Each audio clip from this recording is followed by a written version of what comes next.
Cruise travel is growing steadily in popularity with an expected 41.9 million ocean-going passengers by 2028, according to Cruise Lines International Association. Now, if you're one of the many travelers planning a cruise vacation this summer, there's one important element you may be forgetting: connectivity.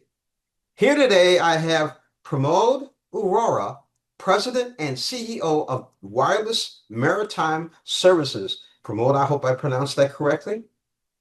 You did well. Thank you. Thank you. So it's summer vacation season. For those planning a cruise, what is one thing people often forget?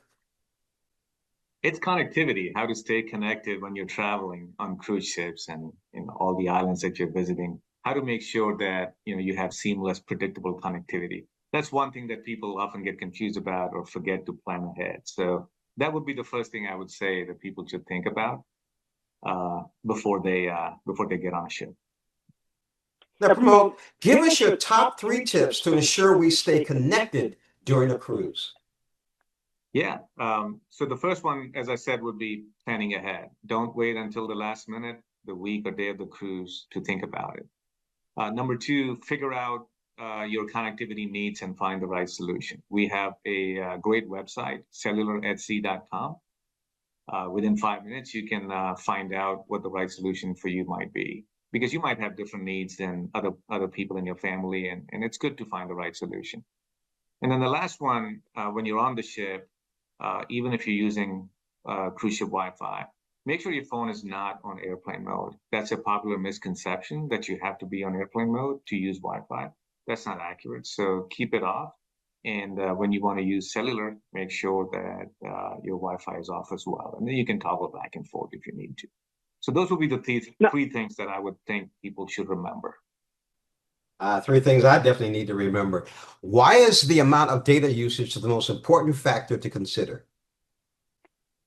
Yeah, that's a great question. Everyone has different kind of user profile, if you will, how they use their phone.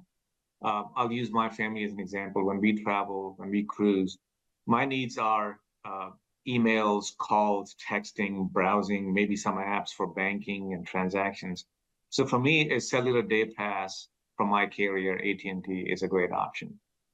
My kids, on the other hand, they have heavy data needs like streaming movies. I mean, they want to watch multiple movies or TV shows. They want to be on social media with their own video-centric applications.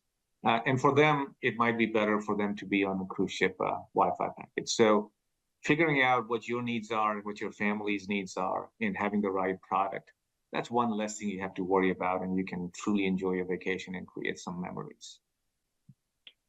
Tell us about day pass pricing rates offered for AT&T or Verizon customers. Yeah, this is something that we've been working on for many years.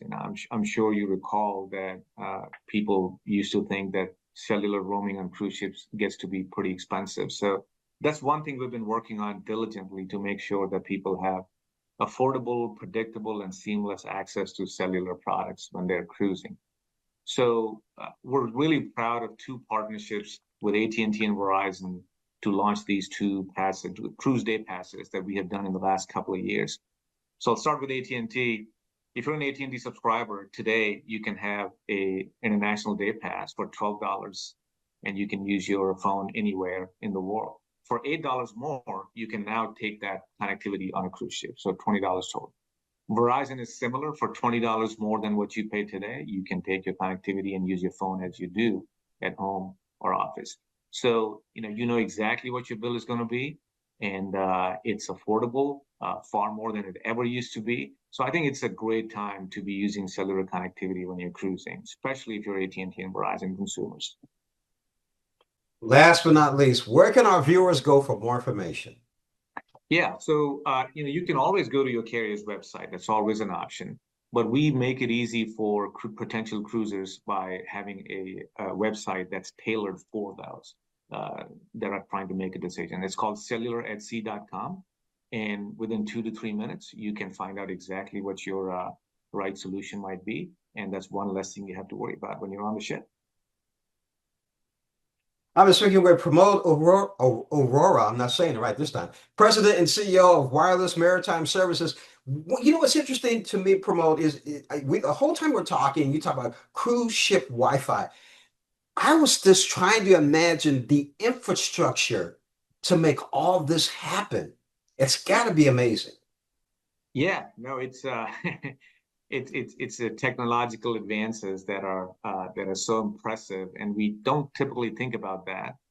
Not that we want to, but so there are two ways you can get connected on a cruise ship: through your cellular connectivity through your home carrier, or you can buy a Wi-Fi package from the cruise line directly.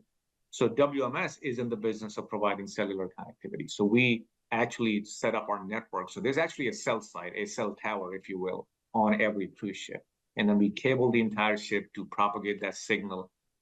And then cruise ships have their own Wi-Fi that are designed the same way.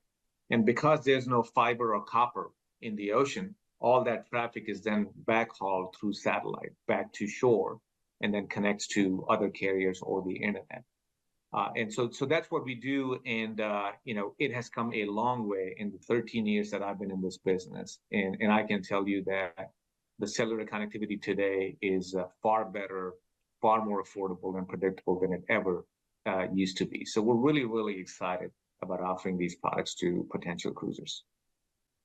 I keep imagining a sci-fi movie involving all of this. It sounds like that's what it sounds like. Great. Thank you again for joining us on Morning Blend. Thank you very much.